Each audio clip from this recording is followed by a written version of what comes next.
Cover करने के लिए आज मेरे मीडिया के मित्र जेदा आए हैं ना, हर बार से जेदा है। लग रहा है करवट बदल रहा है, देखो ये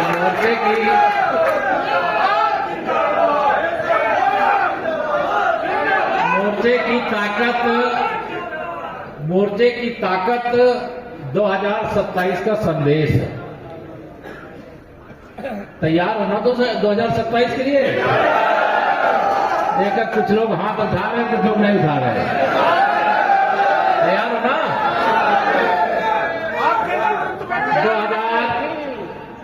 2027 की जोरदार तैयारी शुरू कर दीजिए। अगर मैं समाजवादी पार्टी का नाम नहीं लूंगा तो मुझे लगता है मेरी कार्य समिति में कुछ अधूरापन रह जाए। अभी कल आप लोगों ने अखबार में भी पढ़ा होगा और देखा भी होगा, समाजवादी पार्टी को मैं समाप्तवादी पार्टी कहता हूं। कांग्रेस का मोहरा बन चुके सपा बहादुर श्री अखिलेश यादव जी ने बहुत योजनाबद्ध तरीके से पिछड़ों को भी, दलितों को भी पहला धोखा देकर के अपने पतन की उन्होंने शुरुआत कर ली। श्री माता प्रसाद पांडे जी नेता प्रतिपक्ष बने, मैं तो उनको बधाई देता हूं, लेकिन अखिलेश यादव जी की असलियत सामने आई कि नहीं आई? तो अखिलेश यादव जी को यह पता रहना चाहिए कि उनके बारे में किसी को कोई भ्रम नहीं है। उत्तर प्रदेश के अपराधियों के, माफियाओं के, भ्रष्टाचारियों के अगर कोई सरगना है तो श्री अखिलेश यादव जी एंड कंपनी है। सही है? अगर कोई वो ये कहे कि समाजवादी पार्टी का और अपराधियों से रिश्ता कभी खत्म हो सकता है क्या? जोर से बताओ, खत्म हो सकता है क्या? अगर रिश्ता खत्म हो गया तो मुझे समाप्त करने की जरूरत ही नहीं पड़ेगी। अगर सपा का अपराधियों से, माफियाओं से, दंगाइयों से रिश्ता खत्म हो गया, भ्रष्टाचारियों से रिश्ता खत्म हो गया, तो सपा अपने आप ही समाप्त हो जाएगी। फिर हमें आपको मेहनत नहीं करनी पड़ेगी। लेकिन अभी मेहनत जो करना बाकी है, हमें कोई गलतफहमी नहीं पालना। इन्होंने बहुत झूठ बोला लोकसभा के चुनाव में, बोला कि नहीं बोला? ऐसा झूठ बोला, ऐसा झूठ फैलाया कांग्रेस के मोहरे श्री अखिलेश यादव जी ने कि संविधान खत्म कर दिया जाएगा। बाबा साहब भीमराव अंबेडकर जी के द्वारा इस देश के पिछड़ों को, दलितों को, आदिवासियों को, वंचितों को जो शक्ति दी गई है, उसे हम लोग खत्म करने वाले लोग नहीं, हम उसे मजबूत बनाने वाले लोग हैं। जो खत्म करने वाले थे उनके साथ तो अखिलेश जी आप चले गए। इस देश में आपातकाल किसने लगाया और उसके साथ कौन शामिल हुआ? तीसरी बात, पिछड़ी जाति से आने वाले माननीय नरेंद्र मोदी जी देश के प्रधानमंत्री नहीं बनने पाए, इसके लिए पिछड़ों की बात करने वाले, दलितों की बात करने वाले श्री अखिलेश यादव ने कोई कमी छोड़ी है क्या? लेकिन उन्होंने पूरी ताकत लगा के देख लिया। विदेशी शक्तियों के इशारे पर नाचने वाली कांग्रेस पार्टी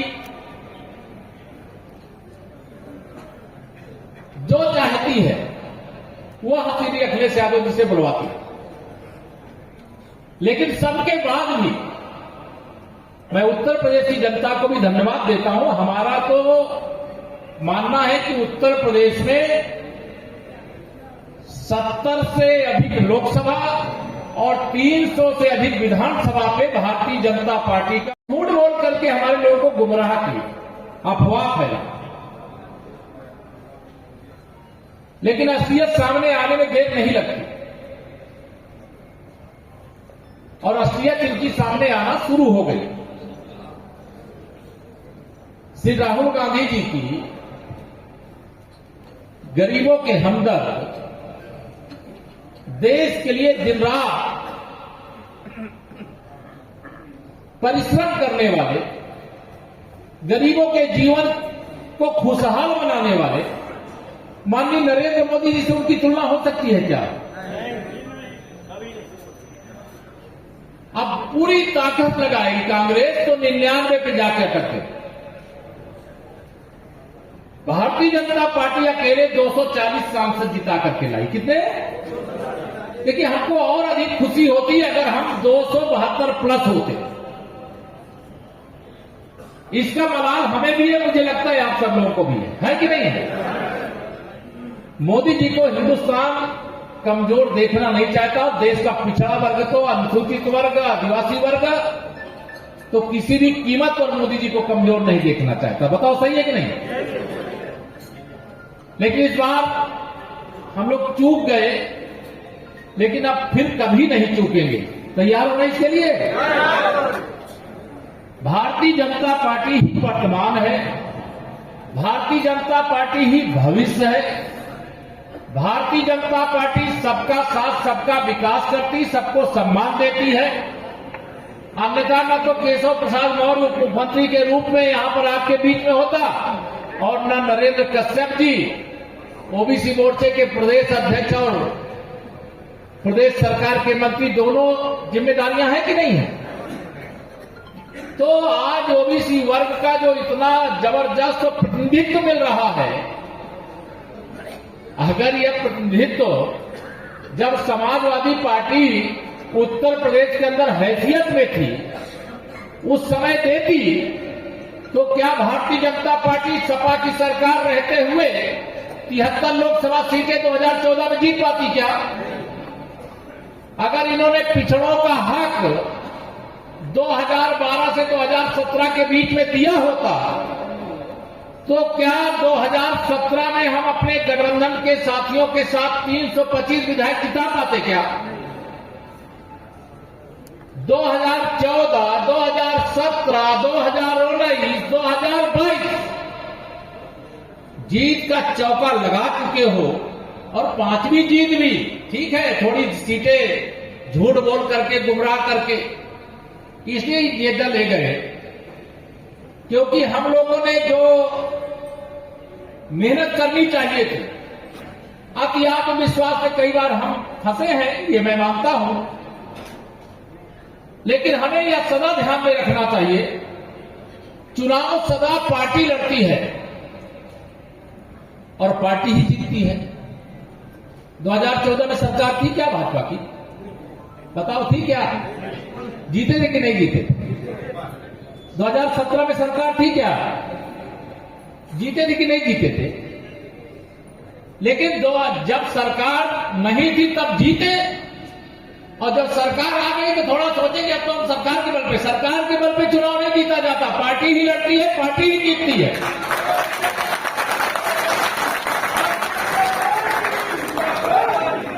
इसलिए अब 2024 में जो चूक हुई उसको भूल करके 2027 में पार्टी की ऐतिहासिक विजय का, 2017 का भी रिकॉर्ड तोड़ने का लक्ष्य लेकर के अपने अपने जिले में, अपने अपने विधानसभा क्षेत्रों में, अपने अपने कार्य क्षेत्रों में डट जाने का काम करिए। तैयार हो? एक और मैं निवेदन करूंगा, समस्याएं बहुत सारी होती है, मैं जानता हूं, उसका आंकड़ा मुझे पढ़ने की जरूरत नहीं, क्योंकि कई कार्य समिति की बैठक में पिछड़े वर्ग के लिए भारतीय जनता पार्टी की डबल इंजन सरकार ने क्या क्या किया है वो बताने की आवश्यकता नहीं, सब लोग जानते हो ना, वो सब जानते हो, इसलिए उसको आपको नीचे बताने का काम करना। लेकिन अभी तो ये एक झांकी है, अभी तो बहुत कुछ बाकी है। इसलिए आप सबसे मैं यही निवेदन करूंगा कि 2027 के विधानसभा चुनाव की तैयारी में डट जाइए, जुट जाइए। अभी बीच में उपचुनाव भी आने वाला, उपचुनाव में पूरा प्रदेश उसका हिस्सा नहीं है, 10 विधानसभा सीटें हैं। मैंने अभी कहा कि श्री अखिलेश यादव जी लोकसभा के चुनाव में झूठ बोल करके कुछ सीटें हमसे ज्यादा जीत लिए हैं, तो गुब्बारे की तरह फूल गए। सही है कि नहीं? अब गुब्बारे की हवा निकलते कितनी देर लगती है? तो हवा निकालोगे कि नहीं? देख लेना, क्यों ना हाथ नहीं उड़ाना है, पसीना बहाना है। सब लोग तैयार हो ना? पूरी तैयारी से जाओ। देखो, जनता को कहीं ना कहीं जितना पीड़ा हम सबको 70 से कम सीटें हम लोग जिता पाए, जितनी पीड़ा यहां मंच वालों को है, मंच के सामने वालों को है, जो मंच से भी ऊपर बैठे ऊपर वाले उनको है, उससे कम पीड़ा जनता को नहीं। बताओ सही है कि नहीं? आप लोग जाते हो तो लोग पछता रहे कि नहीं पछता रहे? तो अब समाजवादी पार्टी को समाप्तवादी पार्टी बनाने के लिए, गुब्बारे की हवा को निकाल बाहर करने के लिए अभी बहुत कुछ हम लोगों को करने की जरूरत नहीं है। आजकल मैं सुना हूं, पता नहीं ब्रजेश भाई को ज्यादा हमारे मालूम रहता है, मनी पाठक जी को पता चला चाचा मुंह फुलाए बैठे हैं अखिलेश जी के। 2 और नेता लाइन में ओबीसी के लगे थे कि उनको नेता प्रतिपक्ष बनाया जाएगा, वो मुंह फुलाए बैठे हैं। अभी सपा में जैसे लगता है एक और भगदड़, बड़ी भगदड़ मचने वाली। अब भागेंगे अखिलेश यादव जी के कर्मों से, आरोप को लगाएंगे भारतीय जनता पार्टी पर, यह भी ध्यान रखें। हारेंगे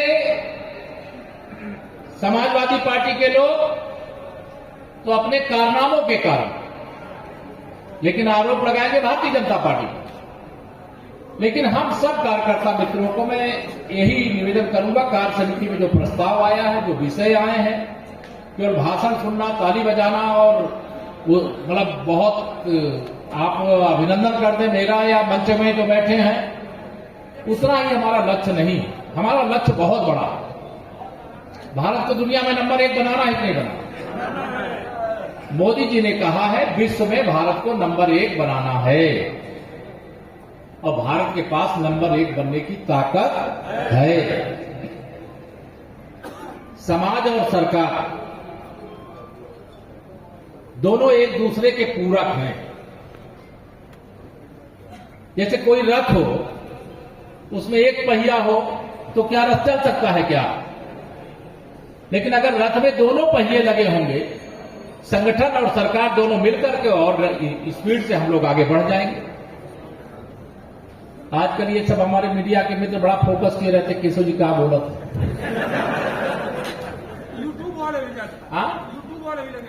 वहां बहुत फेंकू लोग हैं, दिन भर फेंकते रहते हैं। देखिए एक बात बताऊं मैं आपको, बहुत यूट्यूब पे क्या चल रहा है, सोशल मीडिया में क्या चल रहा है, मीडिया में क्या चल रहा है, उससे कभी प्रभावित मत होना। क्योंकि भारतीय जनता पार्टी में जो मीडिया या सोशल मीडिया में चल रहा होता है वह अलग होता है, और जो होना होता है वो अलग होता है। इसलिए कभी उससे प्रभावित नहीं होना। एक बात से सतर्क रहिए, आजकल सोशल मीडिया के प्लेटफॉर्म पर जो आत्मनिर्भर भारत को नहीं देखना बर्दाश्त कर पा रहे हैं, वह विदेशी शक्तियां भी कांग्रेस के साथ लग करके, कांग्रेस के मोहरे श्री अखिलेश यादव जी के साथ लग करके दिन भर दुष्प्रचार करते हैं कि नहीं करते? और आप लोग सोते रहते हो। अगर कोई भी गलत चीजें कहीं पोस्ट करता है तो मैं जानता हूं कि अगर आप आक्रमण शुरू कर दोगे तो मैदान छोड़ करके भाग जाएगा। बताओ सही है कि नहीं? जब आप कुछ चीज पढ़े, वो झूठ फैलाते हैं। अगर झूठ फैलाने लगे कि संविधान खत्म हो जाएगा, बताओ कभी जो यहां सब हमारे पढ़े लिखे योग्य लोग बैठे हो, कोई भी संविधान खत्म कर सकता है क्या? हम कहते संविधान खत्म कर देंगे। कोई आरक्षण खत्म कर सकता है क्या? न संविधान खत्म हो सकता है, न आरक्षण खत्म हो सकता है, और न भाजपा खत्म हो सकती है। ध्यान रखना। लेकिन वो दुष्प्रचार करते हैं और हम उनके दुष्प्रचार का अगर मुकाबला नहीं करेंगे तो सोशल मीडिया का प्लेटफॉर्म एक ऐसा प्लेटफॉर्म है जिस प्लेटफॉर्म के माध्यम से आजकल बहुत सारे गांव में जो थोड़ा भी पढ़े लिखे सबके पास स्मार्टफोन तो है ही है ना। अब आज अभी बहुत सारे लोग फोटो खींचते हैं, जैसे फोटो खींचे डाले केवल उतने से काम नहीं चलेगा। अखिलेश यादव जी क्या पोस्ट कर रहे हैं और उनके गैंग के लोग क्या पोस्ट कर रहे हैं उस पर नजर रखो। श्रीमती सोनिया गांधी जी के सुपुत्र क्या पोस्ट कर रहे हैं, उनके लोग क्या पोस्ट कर रहे हैं, उस पर नजर रखो और उस पर सही कमेंट क्या हो सकता वह कमेंट करने में देरी मत लगाओ। अगर वो हमारे खिलाफ, हमारे नेता के खिलाफ दुष्प्रचार करेंगे तो हम सही बात तो उनके प्लेटफॉर्म पर लिख ही सकते कि नहीं लिख सकते? कितने लोग लिखते हो बताओ? अरे यार हम तो कई बार चेक करते हैं, उसमें हमें भाजपा वाले कहीं मिलते नहीं।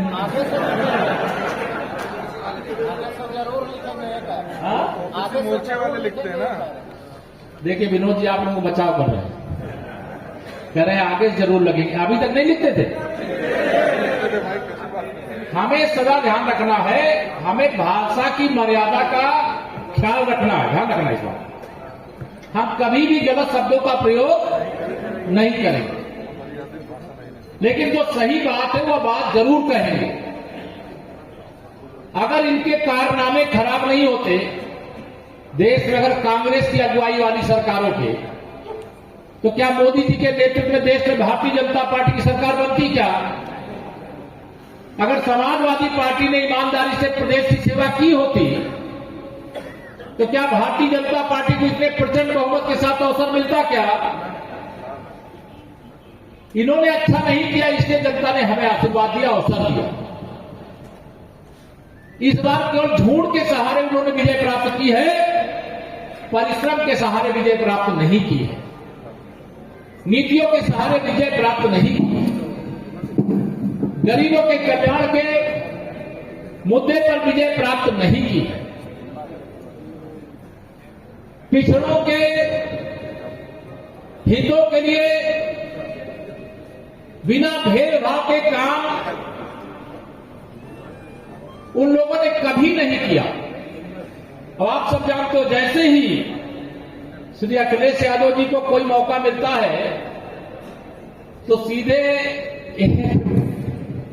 पता नहीं उनको मेरे ऊपर ही निशाना लगाते कि नहीं ना? अब इससे आपको लगता नहीं है कि अगर वो पिछड़े वर्ग को बर्दाश्त कर पाए तो मेरे ऊपर निशाना लगावेंगे क्या? उनको ओबीसी का कोई भी नेता हो, एससी का कोई भी नेता हो, गरीबों का कोई भी नेता हो, उनको बर्दाश्त ही नहीं है। इसलिए मैं आप सब लोगों को यहां पर आह्वान करूंगा, यह बहुत बड़ी जिम्मेदारी आप सबके कंधे पर है। उत्तर प्रदेश में 50% से अधिक पिछड़ा वर्ग है, 20% से अधिक हमारा अनुसूचित वर्ग है। सामान्य वर्ग को तो ये माना जाता, कई बार विरोधी भी हमें हमारे लिए कहते हैं कि तो अगड़ों की पार्टी कहते हैं कि नहीं कहते हैं। अब पिछड़ा भी हमारे साथ, अगड़ा भी हमारे साथ, एससी भी हमारे साथ, तो ये हरा पाएंगे क्या? तो मैं आप सब लोगों को आज प्रदेश कार्य समिति में इतनी बड़ी संख्या में ऐतिहासिक सफलता के लिए मैं प्रदेश की संपूर्ण टीम को बहुत बधाई देता हूं। सामने बैठे हुए भी सभी वरिष्ठ साथियों को, सब जिम्मेदार लोग, बॉस योग्य हो। और एक बात ध्यान रखना, आपके उज्जवल भविष्य की गारंटी है, मैं बता दे रहा हूं। बहुत अपेक्षाएं मन में होती हैं, कई बार पूरी नहीं होती है तो लगता है कि अच्छा हम तो इस लक्ष्य को लेकर के आए थे, ये लक्ष्य हमारा पूरा नहीं हुआ, तो हम जाएंगे, अब आराम करेंगे। नहीं, हम और काम करेंगे। अगर हमारी ओर नजर नहीं गई है तो हमारी ओर पार्टी की नजर जाए, इससे और अच्छा काम करेंगे। और पार्टी देखिए, मैं सही बता रहा हूं, उत्तर प्रदेश सहित देश के 13 राज्यों में भारतीय जनता पार्टी के मुख्यमंत्री हैं और उप मुख्यमंत्री तो हैं ही साथ में, 15 राज्यों में हमारे, जहां हम मुख्यमंत्री नहीं, हमारे मुख्यमंत्री नहीं है, सहयोगी दल के मुख्यमंत्री हैं और हमारे उप मुख्यमंत्री हैं, उसमें से मैं जानता हूं 75%, 80% से ज्यादा लोग ऐसे होंगे जो आज मुख्यमंत्री और उप मुख्यमंत्री और मंत्री बने हुए बैठे हैं, बनने से पहले उनको नहीं मालूम था कि वो बनने वाले हैं। हाँ, जैसे माननीय नरेंद्र मोदी जी के नेतृत्व में हमारी सरकार बन रही, तो प्रधानमंत्री माननीय मोदी जी बनेंगे, यह तो पूरा देश और दुनिया जानती। और तीसरी बार सरकार बनाने का यह सौभाग्य अगर प्राप्त हुआ है स्वतंत्र भारत के इतिहास में, तो वह माननीय नरेंद्र मोदी जी के नेतृत्व में भारतीय जनता पार्टी को प्राप्त हुआ है। थोड़ी देर में हमारे माननीय मुख्यमंत्री जी का भी आगमन होने वाला